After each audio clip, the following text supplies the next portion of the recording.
ஒரு பழைய வீடு. இரவு 12 மணி. இருள் சூழ்ந்திருந்தது. ஒரு மெழுகுவர்த்தி மட்டும் குலுங்கிக் கொண்டிருந்தது. அந்த மூடு பனிக்குள் பயங்கரமான நிழல்கள் அசைந்து கொண்டிருந்தன. ஒரு பெண் இரவு நேரத்தில் கண்ணாடி முன் தனியாக அமர்ந்திருந்தாள். திடீரென கண்ணாடிக்குள் அவளுக்கு பின்னால் ஒரு பேயின் முகம் மெதுவாக தோன்றியது. அந்த சிரிப்பு அவளுடைய சிரிப்பல்ல. இரவு முழுக்க காற்று சத்தத்தால் நிரம்பியிருந்தது. ஒரு எண்ணெய் விளக்கு மட்டும் ஒளிர்ந்தது. அந்த நேரத்தில் ஒரு முதிய பெண் கதவை மெதுவாக திறந்தாள். மின்னலும் இடியலும் சேர்ந்து அந்த வீட்டை பயங்கரமாக மாற்றின. மரங்களால் சூழ்ந்த காட்டுப்பாதை இரவு 12 மணிக்கு வெறிச்சோடி இருந்தது.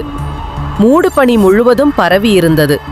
அந்த பனிக்குள் வெள்ளை ஆடை அணிந்த ஒரு பேய் கேமராவை நோக்கி மெதுவாக நடந்து வந்தது.